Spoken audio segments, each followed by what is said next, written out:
Hey guys, Keith again with Bulletproof RC. This is my Proline Pro-MT 4x4.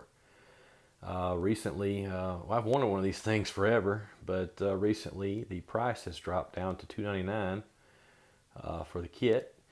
And Main Hobbies had a nice little coupon back in February that knocked a good chunk off, so I was able to snag this kit up. And anyway, I've done a few things to it to make it my own, but overall it's mostly stock. Of course, the Proline Pro-MT comes out of the box as a pretty hopped up rig and pretty beefy rig as it is. But following the RC Tech forums, there was a couple of areas that I wanted to make a little bit more solid to make sure I didn't have any failures. Nothing like going out and having a bash day and having some little failure happen and ending your bash session. So anyway, I'm going to pause the video. We'll pull this body and one of the wheels off, and I'll show you what I've done. Due to the magic of video editing, I was able to take the body off and wheel off, and it was all instantaneous for you. First off, one of the main concerns with the Pro-MT is the stock Hexes. Rub this carrier mount, or carrier adjustment screw down here, heats it up, and it melts the nylon inside that rides on the pivot ball for the pivot ball suspension. All you have to do is get an extended hex set, and in this case, this is from Red Cat because the associated ones that everyone recommended were out of stock. So anyway, this is a direct fit. You don't have to drill this one out. You use a little clip to hold the pin in place, and like I said, problem eliminated. I haven't had any problems. Ran this thing several times, and no rubbing, no problems in my pillow ball suspension whatsoever. That was one of the number one concerns when this vehicle first came out, was that the wheels would rub this right here and heat it up and, like I said, destroy that pillow ball cushion. Second thing was, I've heard some people blowing shock caps because this came with plastic shock caps, so I bought the Proline Upgrades.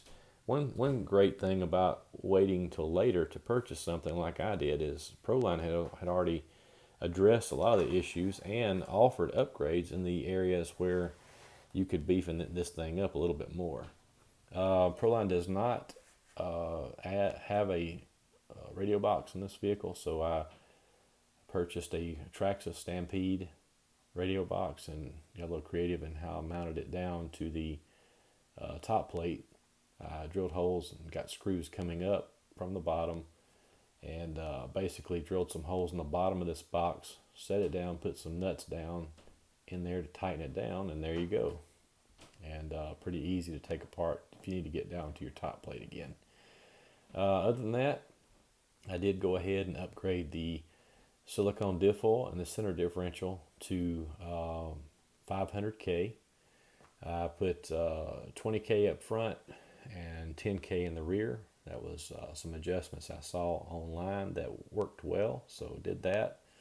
Went with the Mamba X 10th scale ESC because I had one on hand, and this is a 2950 kV 36 by 74 millimeter motor. I can't remember the brand, and I doubt we'll be able to see it either, but it is an American brand, but I can't remember what it is right offhand. But running this thing on 3S, it's quite a performer. Pretty happy with it. I've got a JX servo in here. This is one of the 46 kilogram JXs that does a pretty good job hot racing servo horn. But the other area of concern that I saw online for the Proline was the rear hinge pin braces back here. And these are the upgraded ones that Proline offers now. I haven't heard anyone having trouble with the ones in the front because you actually have 4 up here in the front for the top and bottom A-arms. But in the rear, these hinge pin braces some folks have bent them. Of course, those same guys were jumping this thing, 30, 40 foot in the air, so they didn't bend under normal conditions, but under extreme conditions. I picked up a Dark Side Studios chassis wrap to protect the chassis. It was nice and shiny and pretty, and just didn't want to tear it up. That's just kind of a preference of mine there, not a necessity.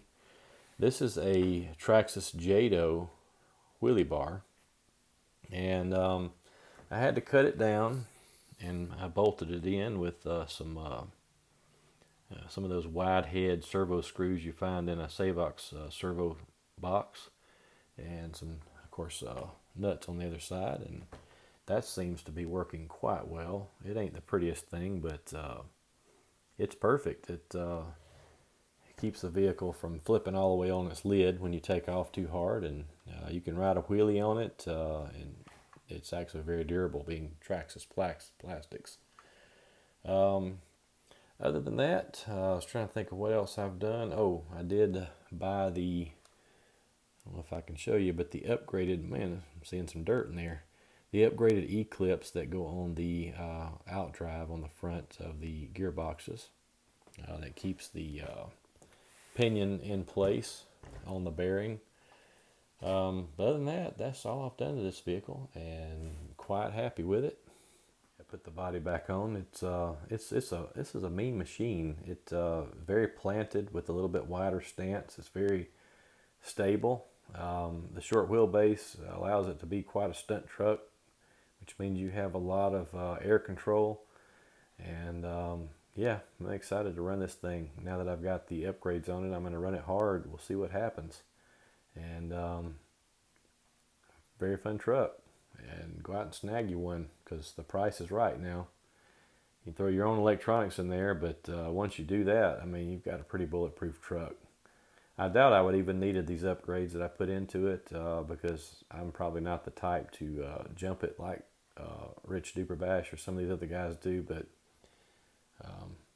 it's just nice knowing I've got the extra strength in the right places. But as always, guys, like and subscribe to Shoe Fits, my friends, and have a great day.